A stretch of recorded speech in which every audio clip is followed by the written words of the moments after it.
Hello everyone and welcome back to another episode of Math with Dr. War. Today we're going to be looking at line graphs. We're going to be finding the slope, identifying the Y-intercept, and as always with the Tasc folks, we must be able to interpret slope and Y-intercept. And the last thing we're going to do is to identify the equation of the line. Let's begin. My first question states, the graph below shows the monthly cost of a long-distance calling plan. We have our graph. The question, what does the slope of the graph represent? They don't want us to calculate the slope. They want us to interpret the slope. Now, when you're going to interpret the slope given a line graph, we have to look at everything in our graph. Here's our title, cost of the calling plan. We must look at our axes. Here's our y-axis, which is total cost in dollars. Pay attention to anything in parentheses, especially on the y-axis. So this is my y-axis. Notice how they're counting. So they're going 0, 2, 4, 6, 8. So they're counting in twos. The minutes is on our x-axis. How are they counting? 0, 1, 2, 3, 4. Now, they want to know what the slope represents. Remember that slope is your change of y over your change of x. Who is the y? The y is the cost, and your x is the minutes. So your slope is cost per minute. Because remember, the fraction bar, which is telling us to divide, means per. So when we read our answer choices, we're looking for that cost per minute. A, the cost of 0 minutes of calls. We can eliminate that. B, the cost per additional minutes. That is what our slope means. So our answer is B. Our answer is not C because this is just the total cost. The slope does not give us total, so we can eliminate that. And D is the number of minutes a dollar can buy. That is not our slope. Remember, who's first? Cost is first. This said number of minutes, so they're putting the minutes first. So that's why I excluded D. Linda saw the following graph in a fitness magazine. What does the slope of the graph represent? So here's the graph, the title, Walk for Fitness. Our y-axis, calories burned. So that's our y. Our x, miles walked. Let's look to see how they're being counted. 0, 200, 400, 600. So this is being counted in 200s. And then over here, the miles are 0, then 2, then 4, which means if I'm going from 0 to 2, this is 1 here, and that would be 3, and in here would be 5, and so forth. So we want to know what the slope means. Remember, slope is the change of y over the change of x. Who's your y? Calories. Who's your x? Miles. So I'm looking for calories per miles. A, total calories burned. No. B, total distance walk. No. C, calories burned per mile walked. Yes, that is our slope. D is not our answer. I know it has the word per in it, but it says miles walked per hour. Now the miles walk is x. So right away, you can eliminate because y must be first. And then our graph never told us anything about time. Our graph was based on calories burned and miles walked. Nothing to do with time. So whenever you have to interpret your slope, always use change of y over the change of x. Look to see who's your y-axis. Look to see who's your x-axis. The fraction bar represents the word per, and that should help you choose your answer. In the following questions, we're going to be actually calculating the slope. So this first question states, an aquarium is being filled with water. The graph shows the height of the water over time as the aquarium is being filled. Which statement best describes the rate of change? Now, when you see that word rate of change, that means slope for this situation. So we need to find the slope, because notice they have some numbers in here. Whenever you have a line graph, slope is rise over run, which is the same as change over y over the change of x. And remember, change means subtraction. So first step, number 1, you're going to pick 2 points. So suppose, I always tell my students, I like to Y-intercept. So I'm going to pick here, and I'm going to pick here. These look like 2 nice little points right here. Now remember, your slope is rise over run. Now notice how they're counting. You're going 0, 5, 10, 15. So I'm rising, I'm going from 0 to 5. So that will be 5 units, positive 5. Then I'm running, notice the x-axis is going 0, 1, 2. So they're counting in ones. So this is 1, 2. So that's 2 units to the right. So my slope would be 5 divided by 2. And I know 5 divided by 2 is 2.5. So if you have to interpret that, you can say that the height of the water increased, because it's a positive, increases 2.5 inches per second. Now, you didn't have to do all of that. You got your 2.5, so you could just go into the answer choices and look for 2.5 and choose your answer. But I'm just being a little bit extra. So that's what our slope means. The height of the water increases 2.5 inches per second. I didn't have to do all of this. Once I calculated my 2.5 and I looked in my answer choices, it was there. So remember, slope is rise over run. I picked my 2 points. I noticed that I rose from 0 to 5, which was 5 units. And then I ran 2 units. 5 over 2, I divided, I got 2.5. A school has collected student enrollment data since it opened. The graph below shows the number of students, Y, in hundreds, that's important, enrolled at the school each year X the school has been opened. And you have a graph. Which statement best describes the change? So that word change is your clue for slope in student enrollment shown in the graph. So let's dissect our graph. So we're going to look at our y-axis.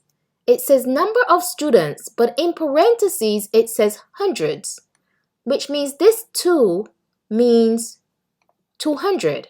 And then that's 400, 600, 800.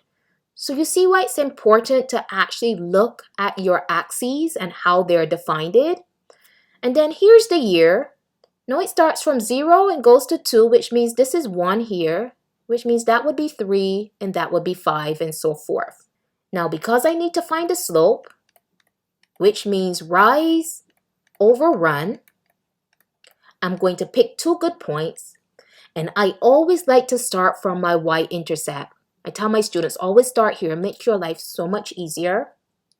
So I'm starting here, that's a good point. And as I look for another good point, this would be a good point right here. And now I must find my slope. So notice I'm rising. So I'm going from 0 to 2 to 4. But remember, that's not 4. That's 400. And then I'm running. And thankfully for the year, they're counting in singles. So this is 1, 2, 3. 400 divided by 3, would be 133.3, and it keeps going. So again, because they wanted us to find a numerical value, you just have to look in the answer for 133, which is right here. So our answer is B. Let's try another problem. The scatter plot shows the number of customers in a restaurant for 4 hours of the dinner service on 2 different Saturday nights. The line shown models this relationship, and x equals to 0 represents 7 p.m. So that's very important. They're saying that when x is 0, it represents 7 p.m. You have your graph, and they want to know, what does the y-intercept represent? So in this question, we're interpreting the y-intercept. Now we all know the y-intercept is where your graph crosses the y-axis. So I find my y-axis right here, and I know that it's going to be right here. Our y-intercept is 50. However, I don't see 50 in the answer choices because they want us to interpret. Now the y-intercept only represents your y-axis, which is the number of customers. Now remember they said that x equals 0 represents 7 p.m. So 0 is 7 p.m., which means 1 is 8. This will be 9 p.m., 10 p.m., 11 p.m. Therefore, now remember for the y-intercept, when you write it as a point, x is 0 and y has a value. So our value here would be 50. But in this problem, they said 0 represents 7 p.m. So let's look in our answers. The average number of customers at 7 p.m. Isn't 0 7 p.m.? Yes, so that's our answer. B says the average number of customers at 11 p.m. No, because remember, right here, this is your y-intercept. Your y-intercept is when you have x as 0.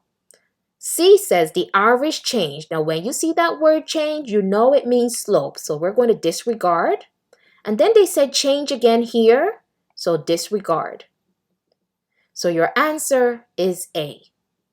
Always remember, when you have to interpret the y-intercept in a line graph, it only focuses on your y-axis. So look to see how your y-axis is being defined. Your y-axis was just the customers, and you look for 0, and for us it was 7 p.m. Raymond is adding water to his swimming pool. The graph below shows the amount of water in the pool as more water is added. So you have your graph. What does the y-intercept represent? So again, we have to interpret.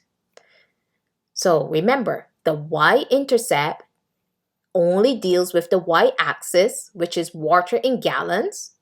If you have to locate it on the graph, it is where your graph crosses the y-axis right here when x is 0. So as a value, our y-intercept is 10. And then don't forget, x is 0. Now let's look at your answer choices. Now A says the additional gallons of water added per minute. Now once I see that word per, that is representing a slope. No. Remember, y-intercept only deals with the y-axis. So we're only looking for water in gallons. B, the total time needed to fill the pool. Now because they're only focusing on time, that's the x-axis. That's not what we want. C, the amount of water in the pool before more water was added. Correct. That 10 represents the amount of water that was in the pool, and then after that is how much water Raymond was adding every minute. D says total. Once you see total, you know that is not your answer because the y-axis is not talking about total water. It's just telling you of the water in gallons. Yilma works at a camera store. He earns a guaranteed salary each week in addition to his guaranteed salary. He earns a commission for each camera he sells. The graph below shows his weekly pay as a function of how many cameras he sells during the week. So we got a graph for Yilmer. Which equation can be used to calculate how much Yilmer earns each week?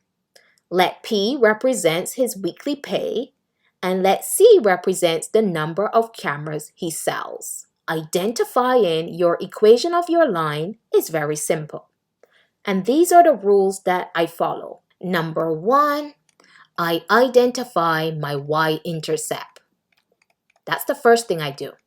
Because when you're dealing with an equation of the line, remember that's y equals mx plus b. You have your y-intercept, which would be here, what is ever being plus or minus. So that is your y-intercept here. So whoever is attached to your x, the variable, that is your slope. So the first thing I look for is my y-intercept. Your y-intercept is right here. And now we have to figure out what that value is. So I go to my y-axis, I look to see how they're being counted. This is 0, and then this is 100, 20, 40, 60, 80, 100. So if this is 100, it means right here is 120. So I'm looking for a plus 120 in my equation. I see the plus 120 here, and it's the only one with a plus 120 because remember the y-intercept does not have a variable. This is the only one with plus 120, so my answer is C. Just by identifying your y-intercept, you can get your answer. An electronics store is having a sale on a certain model of laptop computer. The graph shows the number of laptops remaining Y after X days of the sale. So here's your line graph. Which equation shows the relationship between the number of laptops remaining Y and the day of the sale X? I'm going to find my y-intercept. Now my y-intercept is right here at 18. So I'm looking for a plus 18. They're all plus 18. That doesn't help us. Okay, step 2. I'm going to ask myself, is my slope positive or is it a negative slope? Because I want to kind of eliminate some of the incorrect answers. Now, my line or my points are going downhill, so my slope is negative. Now, with that information, I can eliminate B and I can eliminate D because their slopes are positive. So my answer is either A or C. But now I have to actually calculate the slope. Remember, slope is rise over run. And when you have to find the slope of a graph, you have to pick 2 points. Let's pick this one. Now I want to go from here to here, so I'm rising. Now notice you're starting, look at where you're starting at. You're starting at 12, and we need to end at 18. So I'm starting at 12. Notice they're being counted in 2, 0, 2, 4, 6. So some of you would go 2, 4, 6. So I rose 6 units. Now look at your x-axis. They're also counted in 2s. So to go from here to here would be 2. But because you're going to the left, it will be a negative 2. 6 divided by negative 2, negative 3. So your slope is negative 3. This is negative 6. This is negative 3. So your answer is A. Let's look at that again. We had to find a slope. I picked this point and this one.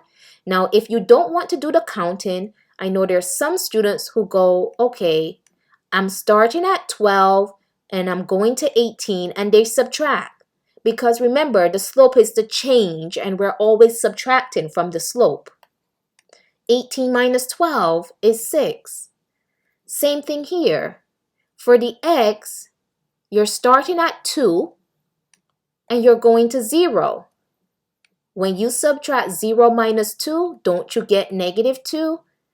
6 over negative 2, negative 3. So if you don't want to count, look to see where you're starting, where you're ending, and perform a subtraction. The graph below shows the temperature in degrees Fahrenheit of a liquid for the first 10 minutes of a heating experiment.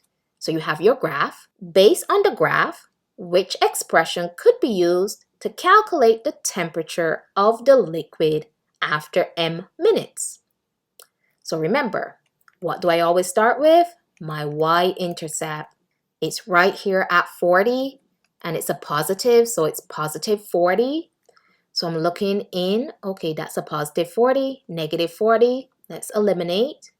Okay, positive 40, negative 40, eliminate. So my answer is not B or D. It's either A or C. Now notice that the slope for A and C are both positive. So I'm not going to identify whether they're positive or negative because they're both positive. I'm actually going to find the slope. Now remember, slope is our rise over our run. I'm going to pick 2 points. As always, you know I love my y-intercept. I already have it there. Let's find another good point here. Again, look to see how the numbers are being counted. They're not always being counted in ones. So notice 0, 20, 40, 60. You're counting in 20s. So when I go from here to here, that has a value of 20.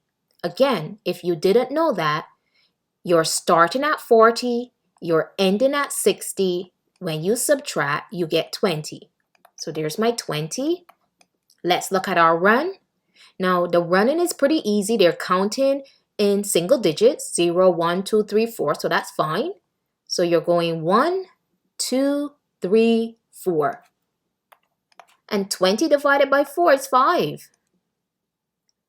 So we're looking for 5 right here. So our answer is A. Juan purchased one binder for $3.50 and F folders for $1.25 each. The total cost C in dollars of Juan's purchase is represented by the equation below. C equals $3.50 plus $1.25 F. Which of the following graphs represents C? The total cost of Juan's purchase if he buys different numbers of folders. So we're doing the opposite. They gave us the equation and we have to find a graph. However, we're going to use the same method as before. First step, we're going to find a y-intercept. But we're going to have to find it from the equation. So from our equation right here, your y-intercept is $3.50. Remember, the y-intercept doesn't have the variable attached to it. So I know that my y-intercept is $3.50. So I'm going to find the point that is on the y-axis. So when I go to A, I notice that this point here is between 3 and 4, $3.50. My answer is A. Let's look at the others. Your y-axis is right here, so it's a little under 5. No. C, the y-axis is right here, a little bit above 1. We had 350. No. And then the y-axis here is, again, a little bit above 1. So our answer is not D. We got our answer, and we didn't even have to find a slope. Just by identifying the y-intercept, I was able to find my answer. I hope these examples have been helpful. Good luck in your Tasc examination when they do open up the test centers. And remember, if you like the content, please hit that like button so that YouTube knows you like my content and will keep pushing it out. And also subscribe. And if you know someone who's trying to get their high school diploma and math is not their favorite subject, please share the channel with them.